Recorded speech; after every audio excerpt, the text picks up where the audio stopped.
Thank you, Sky. Our featurette today is called Links with Space, and it is from this little book by that title written by David Spangler. This little book has about 5 essays in it, and what we're sharing today is from one of those essays. Last week in our featurette, we shared a quote from the Universal Light at Perelandra Garden. And if you don't know what universal light is, don't worry. I don't know what it is either. Just, I roll with things. I'll just roll with it.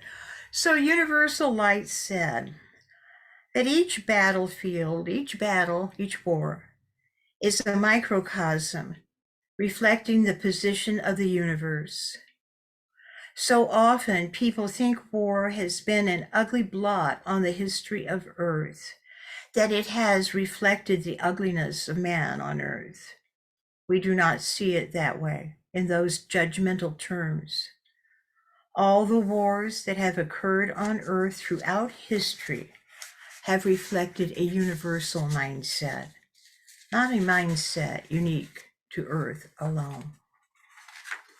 And this quote lays the foundation for our discussion that the context of our being is much larger than that one planet we call Earth. I'm going to take down our slide now.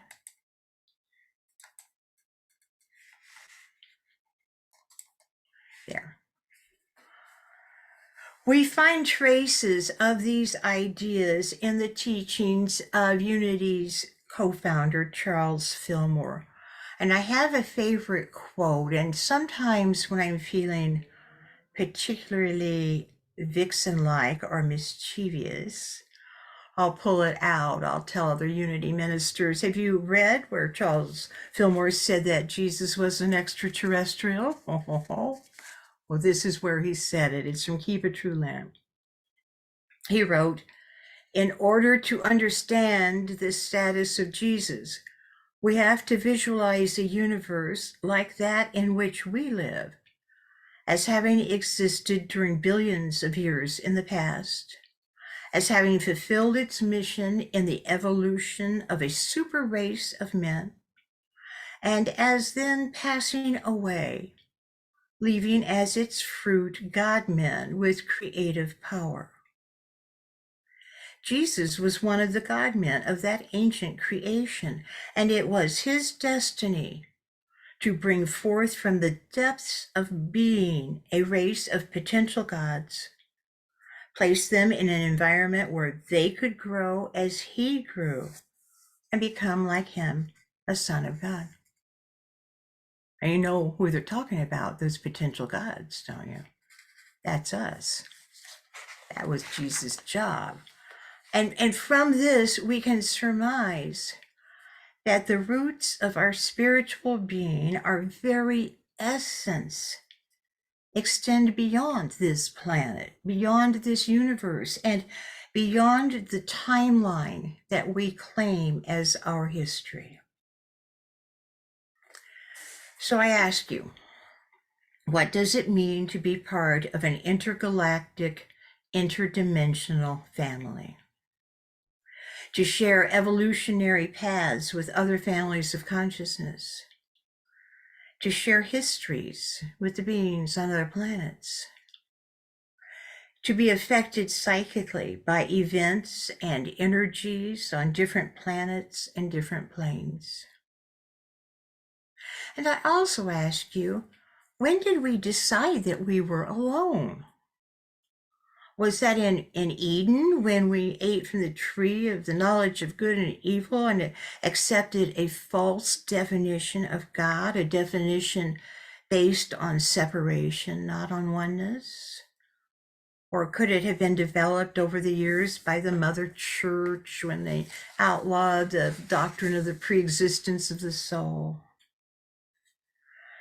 As we pierce the veil that hides the truth from us, as we pull it aside ever so slightly, we glimpse pieces of the truth, ideas that we can cobble together into a much greater vision of 3D reality than we currently perceive.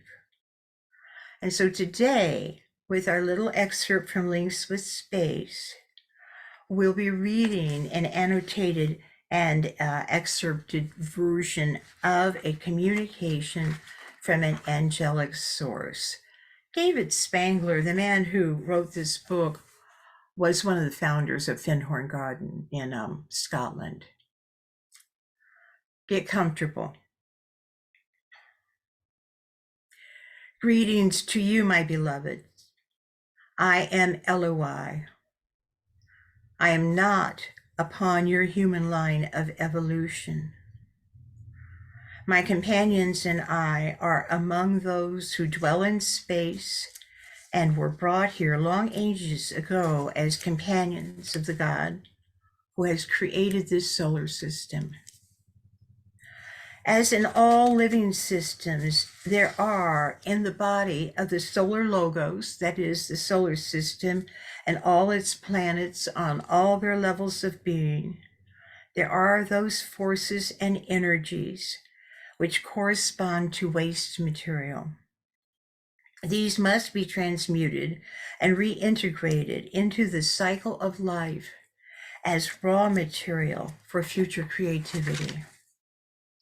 This residue, which is left behind, must be gathered up and purified, then returned to the creative cycle.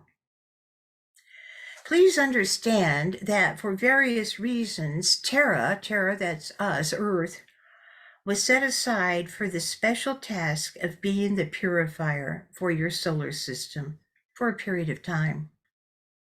Hence, there were attracted to your world those elements which I have mentioned of unresolved, unintegrated matter, energy, and life to be harnessed into the denser nature of material form.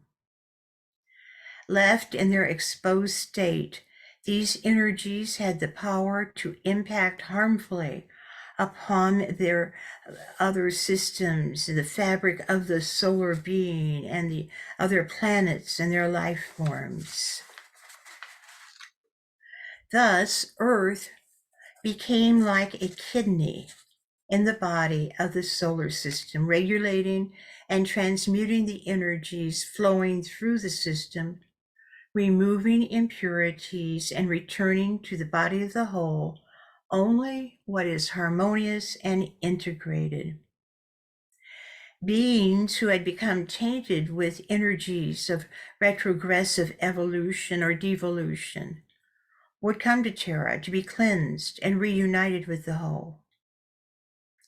In this fashion, your planet has performed a tremendous service to all life streams and all planetary systems within the solar family, enabling them to continue their patterns of development with greater ease.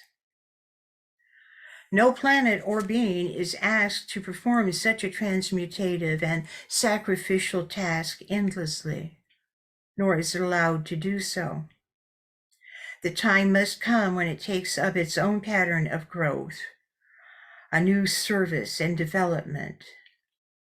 Now, Earth seeks and is given her redemption in a vast initiatory process occurring through the total body and life of the Solar Father. We who have associated with Earth since her inception now look upon this time as one of beauty without measure and joy without comparison. Now a vast work of purification is upon us to cleanse and beautify Earth, as one would beautify and enrobe a bride before her marriage.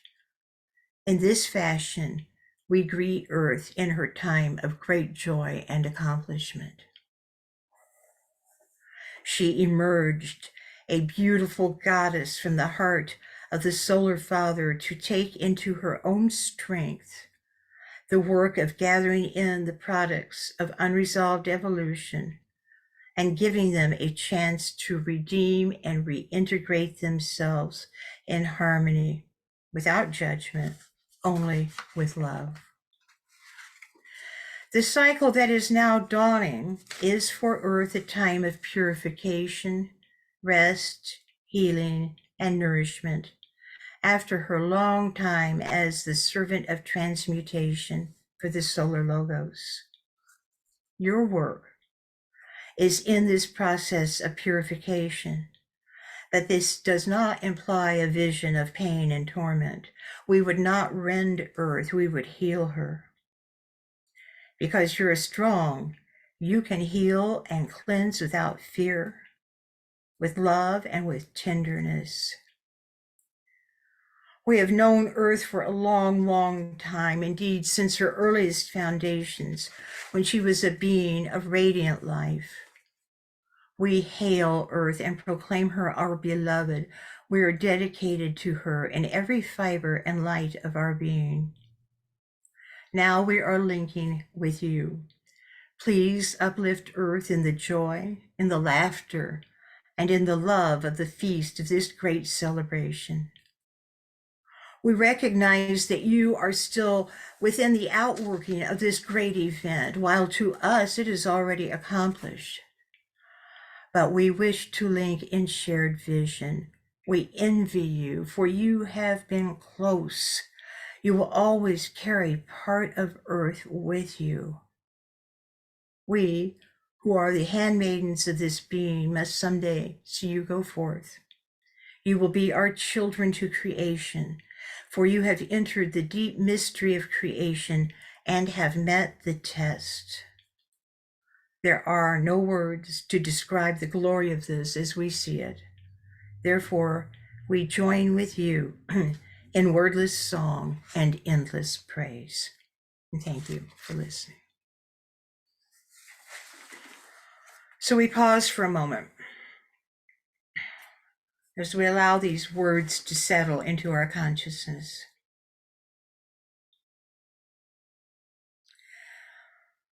How does it feel to hear that there is another story of our people?